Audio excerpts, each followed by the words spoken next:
Now I want to talk more about the president's racist comments today about immigrants. And joining me now is CNN counterterrorism analyst Phillip Mudd, a former CIA counterterrorism official, and Louise Radnofsky, who has a big interview with President Trump in the Wall Street Journal. I'm so glad to have both of you on. Thank you so much. So, are you shocked or surprised by this? I'm not surprised. In one way, I'm proud. I am a proud shitholer. My family was called wops and mackerel eaters. I'm proud of that. We came when people from Ireland and Italy were seen as dirty people, dirty Catholics who didn't belong in a Protestant country.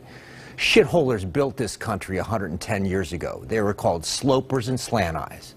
Chinese people who built this country.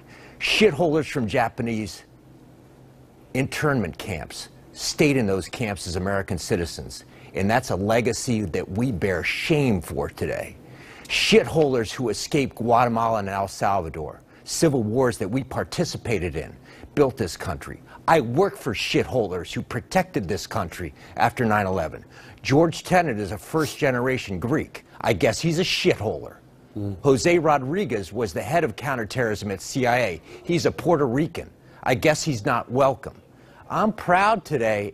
I'm proud to be a shitholer, and I want a T-shirt. Hashtag I am them. Proud. It's us. Yeah. I'm proud, yeah. Let's stand against this and say it's not about black people and it's not about white people from Norway. It's about the people who built America and who we denigrated until we became ashamed and we realized that's inappropriate. And we're learning the lesson again today. I got to tell you, you know, I said that I'm not outraged by this, and that, but others should be. Everyone can't be outraged. It's not my position to be outraged. Yeah. But what you said brought tears to my eyes because it's just so offensive, and I can't see how anyone can make excuses for that. This is about pure racism.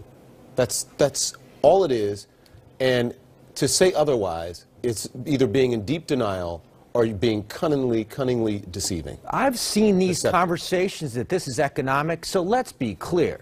A white honky from Norway can come here, but a black dude from Haiti can't.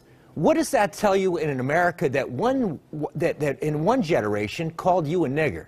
What does that tell you, Don? I can tell you that what that tells a honky like me.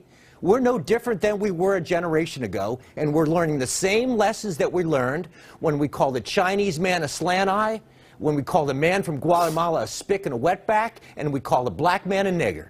That's what it tells me. We got a ways to learn, but we can step back and say we're proud because I spoke this on CNN.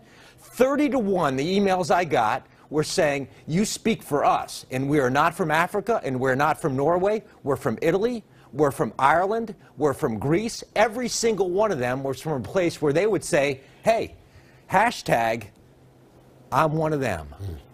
I want to bring in Louise now. Your interview with President Trump for the Wall Street Journal, it's making a lot of news tonight, particularly his comments about North Korea, which